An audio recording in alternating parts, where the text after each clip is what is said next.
どうも、みゆみんです。本日も勝利の女神ニケ、略してメガニケについての動画になります。皆さん、そろそろキャンペーンもあまり進まなくなり、日課をやるだけの状態で、少し疲れている方も多いのではないでしょうか。メガニケの魅力としては、ゲーム性だけではなく、キャラクターの魅力、ストーリーの面白さがありますよね。ですので、本日は普段お送りしている攻略動画とは少し趣向を変えて、ファンの多いフレンだけにスポットを当て、彼女の魅力について迫ってみたいと思います。なお、この動画には、ゲーム内のストーリーに基づく一部ネタバレを含みますので、ご注意ください。まず彼女が所属するピルグリムから見ていきましょう。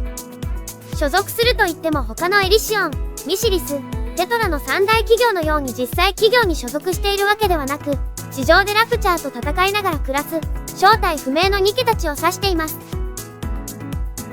ピルグリムはゲーム内で巡礼者と呼ばれていますが、その名の通り英語でもピルグリムは巡礼者と訳されます。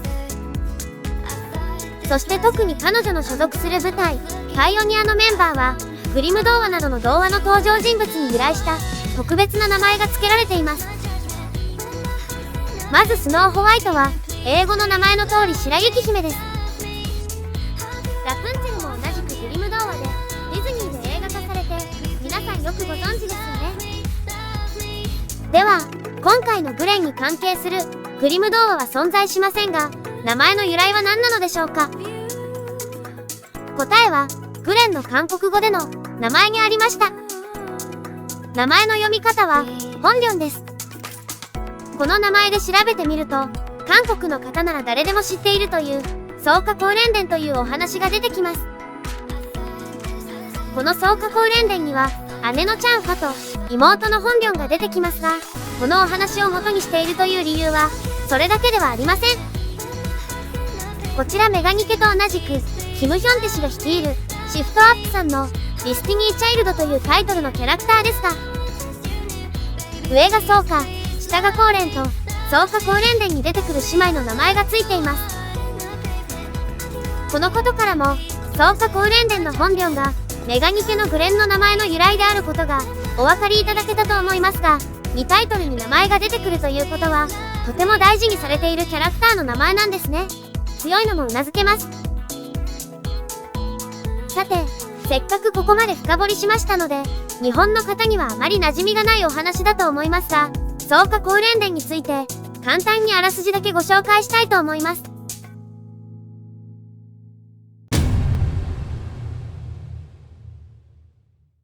時代は李氏朝鮮の時代、場所は現在の平安北道のあたりのお話になります。ここには夫のムリョンと妻のチャン氏が住んでいて、やがて2人の娘を授かります。姉の名前はチャンファ、妹の名前はホンリョン、2人は仲が良く、村人たちの間でも噂になるほど、とても美しい娘でした。2人は両親の深い愛情を受け、幸せに暮らしていましたが、ある日突然、妻のチャン氏が病で亡くなってしまいます。そして数年後、地方官の立場であった夫のムリョンは、跡継ぎを案じて、ホシという女性を妻に迎えます。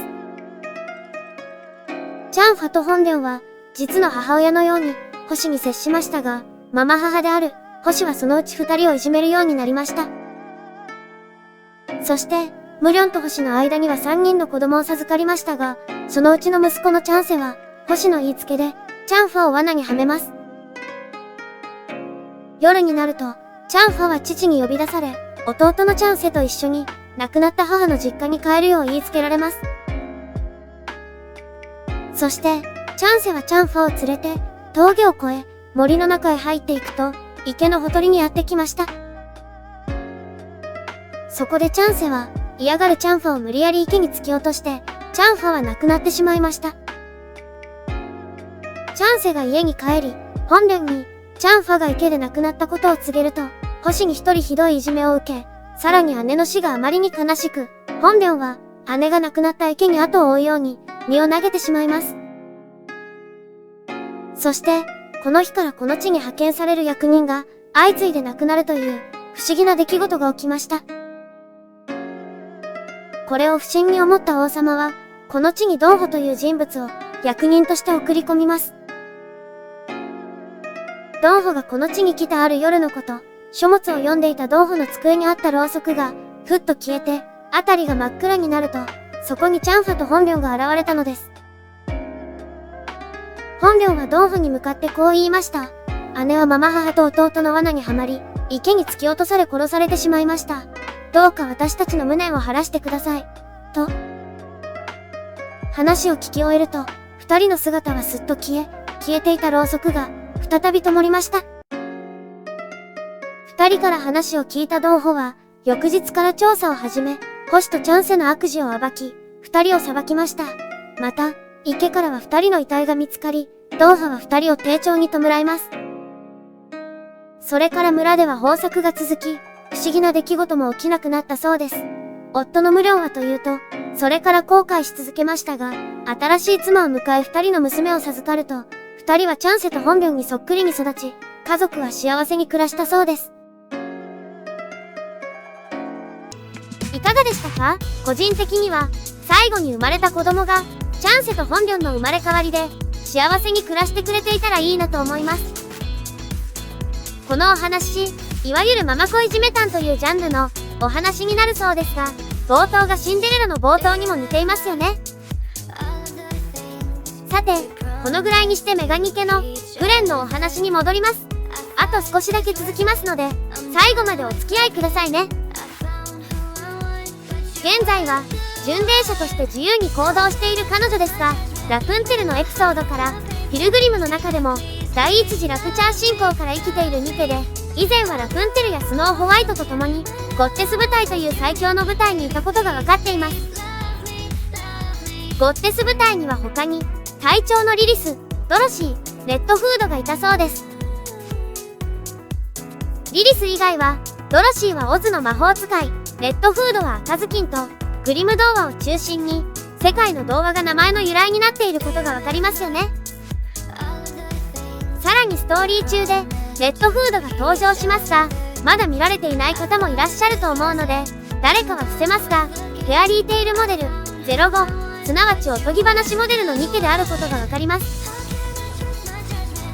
隊長のリリスはおそらく聖書やユダヤ教の伝承などに登場する皆さんご存知のリリスですよね。名前の特別性からも今後登場すればきっと重要な役割となるでしょう。数々の童話を手掛けるジョージ・マクドナルド氏がリリスという本を出版されています。さて最後に、主人公のことを坊ちゃんと呼んだり、お酒を飲むけど酔って可愛いところを見せたり、一度剣を持つと屈強なところを見せたりと、どれも魅力的な彼女ですが、なぜ剣で戦うのか、ラプチャーに対してどう思っているのかだけ見たいと思います。まず近接の刀を使うことについては、銃を使うより危険なことは承知の上で、ラプチャーは相手の武装に対して進化するため、発展のない近接武器は昔ながらの方法で十分戦えると語っています。